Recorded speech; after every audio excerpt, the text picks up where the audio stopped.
that could potentially influence the US presidential election. That's according to the group's frontman, Julian Assange. He's addressed a media conference in Berlin on the 10th anniversary of the whistleblowing platform and its creation. We can now cross live to RT's Lizzie Phelan, who's standing by and covering the conference as well. Lizzie, the announcement was hugely anticipated by Julian Assange. Any details to talk of?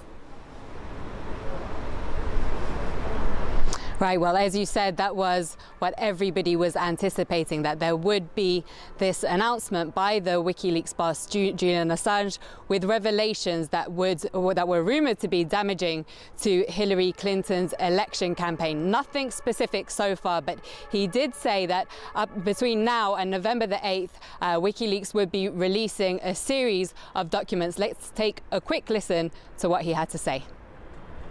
We hope to be publishing every week for the next 10 weeks. Now, we have on schedule, and it's a very hard schedule, all the US election-related documents to come out before November 8th. Now, I'm joined now by WikiLeaks journalist Sarah Harrison. Now, Sarah, Julian has said in the past that in relation to these expected leaks about the US elections, that people should know who they're voting for. Just how damaging can we expect these documents that are due to be released to be for Hillary Clinton or other US presidential candidates? Sure. Well, we don't talk about specific stories from upcoming publications. There are definitely a number of interesting revelations in it that will be coming out.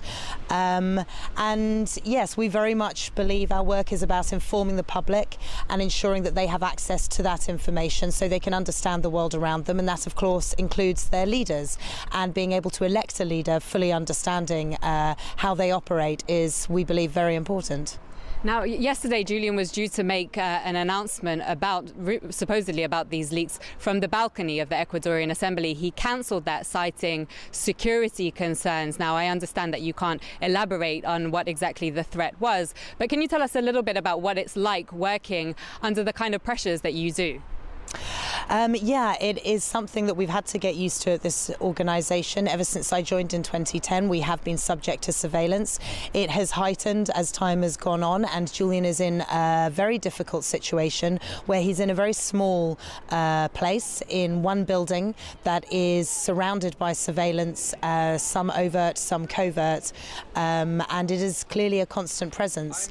We've had to become very technically good to be able to work around these. Luckily, we are an organisation with technical expertise at its core, so we do employ a lot of those. But it is a struggle, and we are a media organisation just like any other, and we should have the protections they are afforded as well. Right, and we saw just a couple of days ago these reports that Hillary Clinton allegedly said that Julian Assange could he be droned? How serious do you think the threat to his life if he wasn't in the embassy, and indeed your life and your life and your colleagues' lives for working on such sensitive issues? I think for me the threat is predominantly about any of my information or anything about me being used to try as an inroads to try and get something for a case against Julian. You could see this when my old personal emails were subpoenaed. There's clearly nothing of interest in them, but really trying to get Julian Assange, and it is difficult for him to be in this situation, but he believes in the work that he's doing, and he keeps strong with that keeping him going. Right. 10 years of WikiLeaks. What would the world be like without the last 10 years with WikiLeaks in it? I think we'd certainly know an awful lot less about the world going on around us. There's been some major revelations. We'll be talking about those and the impacts that we've had. And so, of course, in that way, people wouldn't know.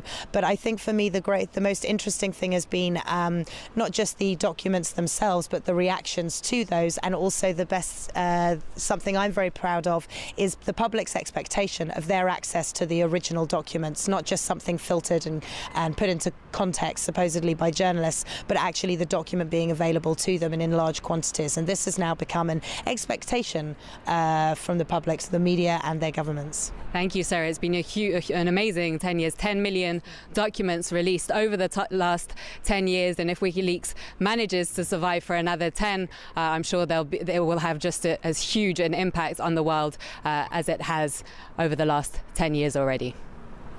All right, RT's Lizzie Phelan, thank you. Well, as Lizzie was saying, October the 4th, marking exactly 10 years since WikiLeaks began revealing to the world the murky truth about governments and corporations.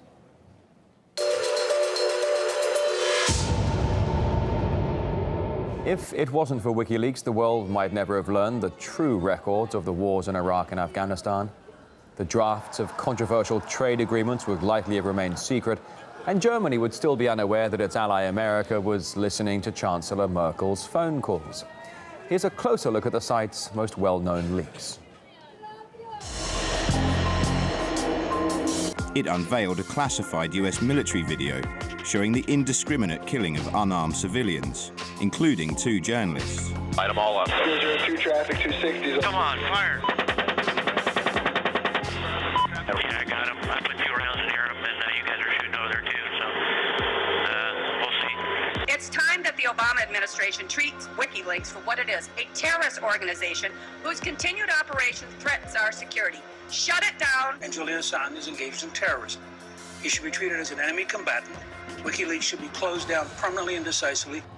The same year, it published the Afghan War Diaries, exposing how Western coalition forces had killed hundreds of civilians in unreported incidents amid rising Taliban attacks in the country.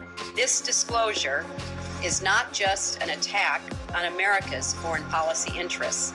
It is an attack on the international community.